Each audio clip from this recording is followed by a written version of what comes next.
Emily? Sa tingin ko po, siya po ay Naiingit? Ano pa? Primo? mukha po siyang galit, ma'am. Tama. Ito ay ang word ang nakapula ay mukhang galit. Kapag tayo ay galit, o kaya naman na dahil ang batang nakapula, tayo ay nakakaramdam na ingit. Sa inyong palagay, bakit kaya naiingit ang bata sa larawan? Wala. Jamay? Kasi wala po siyang galit, ma'am. Tama, kasi wala siya. Right. Ngayon, gumawa naman tayo sa ikalawa nating larawan. Ano ang napapansin ninyo sa larawan? Emily? Yung bata po, nalulungkot. Nalulungkot ang bata. Tama, siya ay nakakaramdam ng konsensya kung saan tayo ay nalulungkot kapag may nagawa tayo.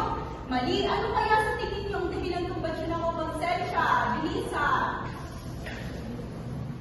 Dahil po siya ay nanira.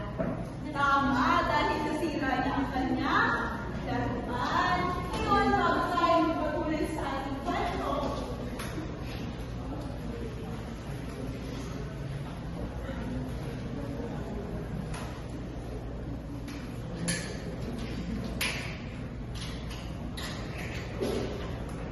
maaari niyo bang pagbili ng ating pamantayan sa klase?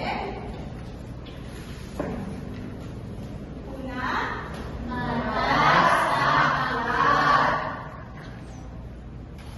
dalawa, Bibig ay tahimik. ikatlo, Tenga ay nakikinig. at ang panghuli. Uubo ng maayos. So, unawaan ba ang ating pamantayan sa klase, mga bata? Opo. Mabuti naman kung ganon. Ngayon ay magbabasa tayo ng isang kwento. Ang pamagat ng ating kwento ay ang mga putol ng Crayola.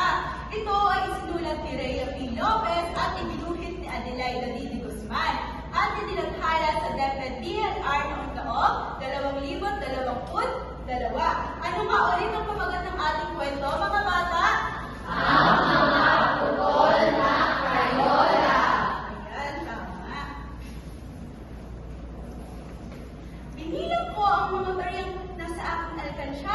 Sapat na ito para makabili ako ng Crayola. Ano nga ulit ang binilang ng tauhan sa kwento, mga bata? Maria.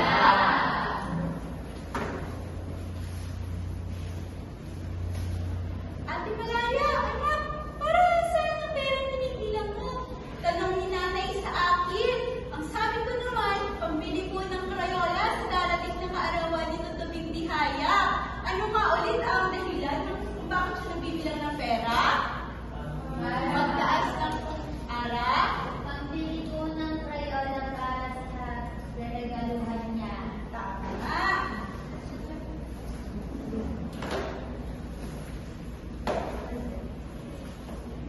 Masaya ako habang iniisip ang ngiti sa labi ng aking bunsong kapatid na mahilig gumuhit at magkulay.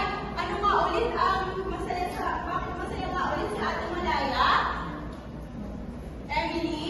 Dahil iniisip niya po yung magiging reaction ng kapatid na pagbili ng mga pakulan. Tama.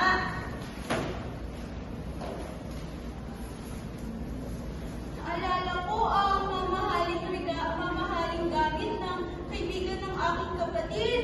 Ngunit, umaasa pa rin ako na magugustuhan niya ang aking regalo. Ano nga ulit ang naalala ni Ate Malaya? Bea? Naalala niyo po ang magagandang gamit ng kaibigan ng kanyang kapatid. Tama. Dumating ang kaarawan nito tuwing dihaya, may simpleng handaan sa aming bahay.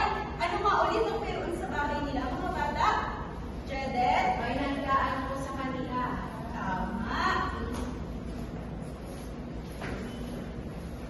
Ibinigay ko kay tutubing dihaya ang aking regalo at tuwang-tuwa siya at sabay yakap sa akin.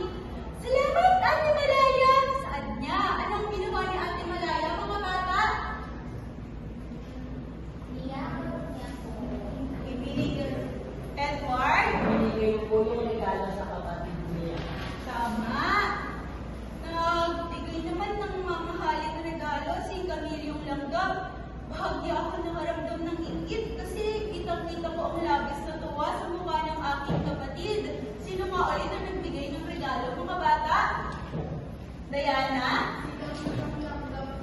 Tama, si